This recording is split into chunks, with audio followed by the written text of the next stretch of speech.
Bien le bonjour tout le monde et bienvenue sur la chaîne, j'espère que vous allez bien. Aujourd'hui on va parler jeux vidéo et on va parler d'un jeu Electronic Arts au nom de Star Wars Squadron.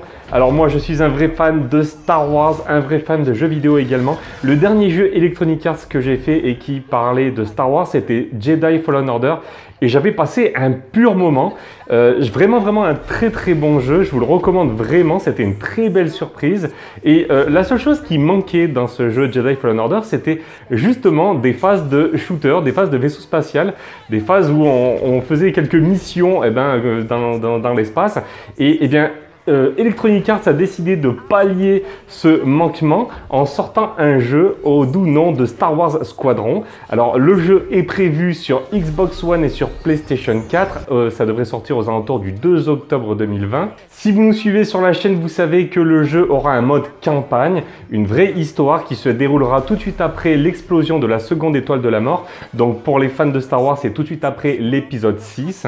Le jeu devrait également contenir un mode en ligne où on devrait faire partie d'une équipe de 5 pilotes qui affronteront 5 autres pilotes.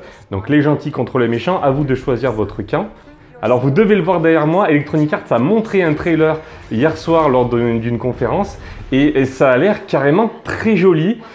Sincèrement, moi, ça fait longtemps que j'ai pas vu un vrai pur jeu de vaisseau spatial Star Wars. J'ai encore en tête un vieux jeu sur GameCube que j'avais adoré et ça fait vraiment plaisir de voir ces images. Moi, l'univers Star Wars, je l'adore comme je vous l'ai dit. Le jeu a l'air ultra immersif. Visuellement, le jeu a l'air très beau. Il a l'air d'avoir de superbes musiques très fidèles à l'esprit du film. Et alors que tout s'annonçait très bien, Electronic Arts a mentionné un point qui moi me fait vraiment rager et qui va donner lieu à un véritable coup de gueule de ma part ce soir parce que le jeu ne sera jouable uniquement en FPS, c'est-à-dire uniquement en mode à la première personne. On aura uniquement la vue depuis le cockpit. Donc ne vous attendez pas à voir le vaisseau spatial que vous pilotez. Tout se fera à la première personne. Et moi, les vues à la première personne, c'est quelque chose que moi je ne supporte pas. Je n'arrive pas à jouer à la première personne. Je sais que ça fait bizarre.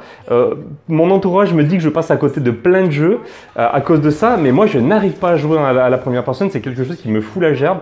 Et à mon avis, ça va encore plus me foutre la gerbe si le jeu se passe dans l'espace, si ça tourne dans tous les côtés. Moi, j'ai besoin de voir mon vaisseau spatial. J'ai besoin de voir mon personnage à l'écran. Et donc, ça fait vraiment chier. J'avais vraiment envie de pousser ce coup de gueule.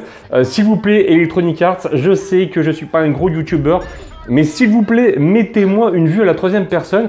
Moi, je vais certainement avoir le même problème avec Cyberpunk 2077.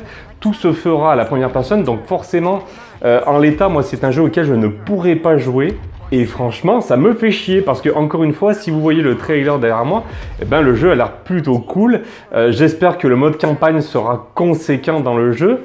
Mais en tout cas, il y a l'air d'avoir pas mal de modes de jeu. Ça a l'air très beau et plein d'effets de lumière. Vraiment de belles batailles, plein de vaisseaux, customisables parfois même apparemment. Et c'est vraiment dommage parce que je ne pourrais pas y jouer simplement à cause de cette vue à la première personne. Moi, par exemple, quand je joue à des jeux comme Ace Combat, j'adore parce que je peux voir le vaisseau, il se tourne, il fait des cabrioles. C'est quelque chose que j'adore. Et là, on ne l'aura pas dans ce jeu, donc certainement que je ne pourrai pas y jouer à mon grand regret.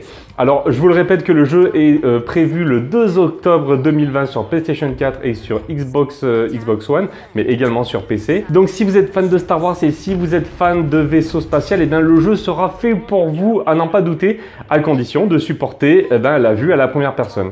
Voilà les amis, ce que je pouvais vous dire sur le jeu Star Wars Squadrons. J'espère que la vidéo vous a plu. Je remercie tous ceux qui se sont abonnés récemment. Je vous dis très vite pour une nouvelle vidéo. Salut tout le monde. It's your squadron's choice of how to play.